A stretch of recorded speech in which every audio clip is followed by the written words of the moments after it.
You ever feel like your evening just disappears? You come home, you're tired, maybe hungry, maybe overstimulated. And the next thing you know, it's midnight. You didn't rest. You didn't grow. You didn't really live. That used to be Sam. His evenings were a blur. A weird limbo between being too tired to work and too guilty to rest. So he'd waste time. Scrolling, snacking, clicking random videos. Trying to feel better, but feeling worse. Then he made 5 small changes. And no, not yoga, not a gratitude list, and definitely not just go to bed earlier. Real changes. That actually fit a real life. They didn't fix everything overnight. But they changed how his nights felt. How he slept. How he woke up. How he showed up the next day. Here's what Sam did and what you can steal. 1. He started closing the loop before sleep. Sam realized that his brain was never really done. Even when he was brushing his teeth or lying in bed, his thoughts were running marathons. Did I reply to that email? What if I forget to call the bank tomorrow? I should have handled that meeting better. The mental tab stayed open, and that was ruining his evenings. So he created a 5-minute mental shutdown habit. Every night, before anything else, he wrote down 2-3 most important tasks for tomorrow.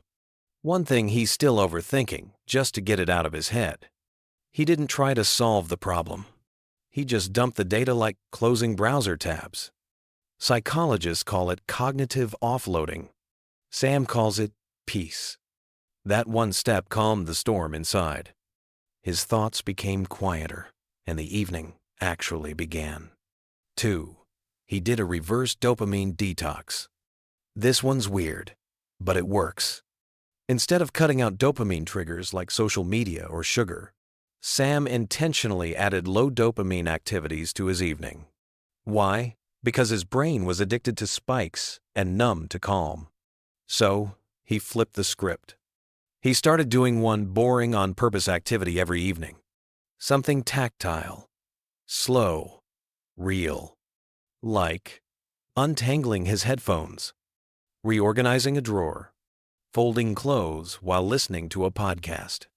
These weren't chores. They were anchors. They grounded him, slowed him down, let his nervous system breathe.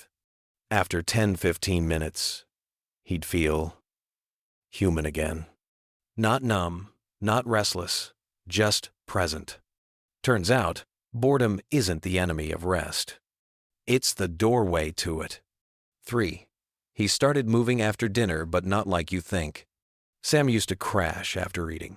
Television, couch, snacks, the works.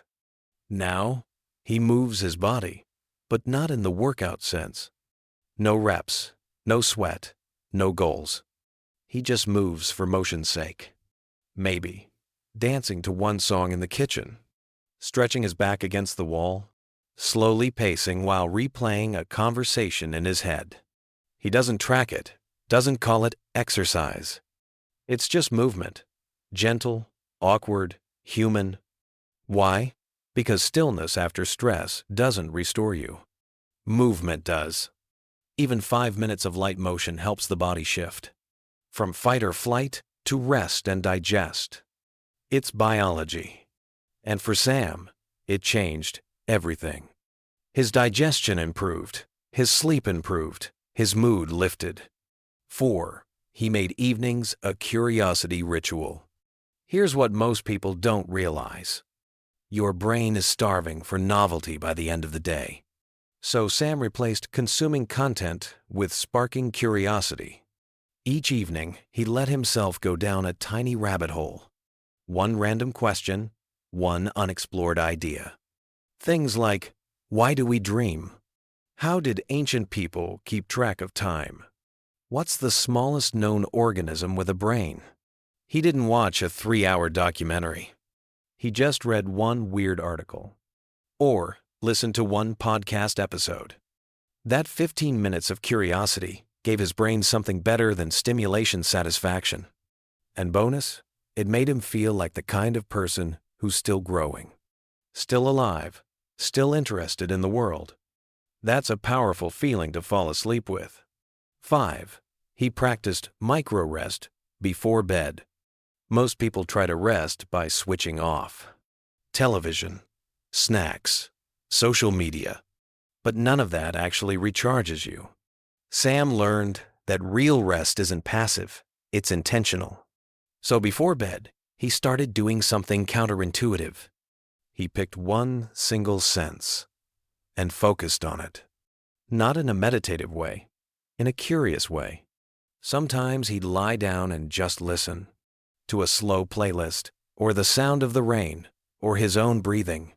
Other nights, he'd focus on touch, rubbing lotion into his hands slowly, or holding a warm cup of tea and noticing the temperature. One sense, one focus, no multitasking. This is called sensory grounding, and it's used in trauma therapy to bring the nervous system back to safety. 6. He stopped being available to everything and everyone. Sam used to be online until the moment he fell asleep. He wouldn't reply, but he saw the notifications.